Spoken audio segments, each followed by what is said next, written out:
In the undulating hills of Rawdon Vale, west of Gloucester, Cameron Laurie runs 1,300 head of beef cattle on his 1,838 hectare property. I come from a sixth generation cattle farmer, and my forebears have been set stocking the land here since 1840s. When I came to running this place, I had a proliferation of weedy grasses, carpet grass, blady grass. Productivity was falling as a result of that. I'm aiming to improve soils and try to get more diversity into the pasture and create more resilience in the landscape. Looking for ways to improve productivity on his farm, Cameron attended a farm planning workshop where he met Hunter Local Land Services Project Officer Albert Mullen.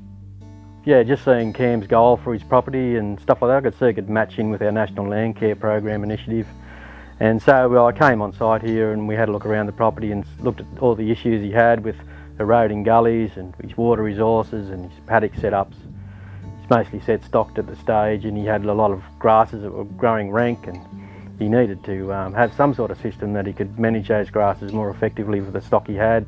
Cameron implemented a strategic grazing system where through regular resting of paddocks, pasture quality and composition could be improved. I started by taking an 85 hectare paddock, which we split up into 12 smaller paddocks. If he can manage the grasses better and keep them at a vegetative state, by monitoring its height, and having a rotational strategic grazing system is able to do that through rest and grazing, and I think that's improving profits and getting cattle to a weight at an earlier age than what he could previously, turning off steers at a younger rate to abattoirs rather than growing them out to bullocks and things like that. So he's getting more equal return over the year rather than a 2-year return.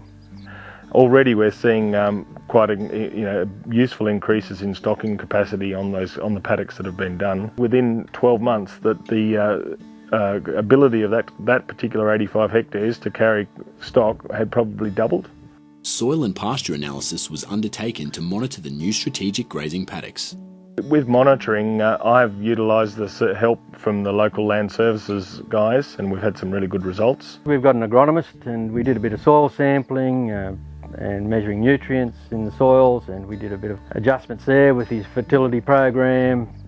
We also followed up with some monitoring of his pastures, the growth rates and relative frequency about the clover content in some of those pastures, and see the rotational grazing or his strategic grazing was being adapted so it met those grasses' needs and met the ability for that clover to regenerate into the springs.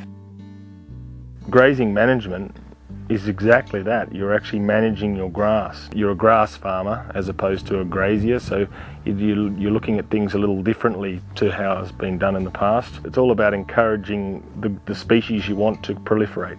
The smaller strategic grazing paddocks needed an off-stream supply of fresh and clean water. His water resources didn't stretch out to some of his drier ridge country, so we need to water trough those areas from a good water source like the river or some dams he had. The off-stream watering has had to be put in because of the intensiveness of the grazing. I had to put reticulated water in for the whole 85 hectares. The off-stream water supply and an exclusion of stock from an eroded gully line has seen the regeneration of grasses and native vegetation, which along with supporting the banks from further erosion, will increase biodiversity and reduce the loss of nutrients downstream. This country was cleared by my forebears in the 1840s when they first came. Lack of shade is a big issue for the stock. So we have planted 14 hectares of trees. We've put corridors along the tops of the ridges which actually are linking private native forestry to the national parks. It was a land care project, federal government initiative, and it suited exactly what we needed to do to create some shelter belts from the wind but also from the sun. With technical advice and support from Hunter Local Land Services, the future for Cameron's farming enterprise is looking better. The adoption of new strategies is not only achieving better environmental outcomes, it is improving general farm management and providing potential for increased profits. People have a mindset. A lot of the time the most difficult thing to change is somebody's mind, as opposed to a fence or putting in a trough or fencing off a creek. So once you actually get that mindset broken, it's not that hard to actually start thinking about how you can do things differently.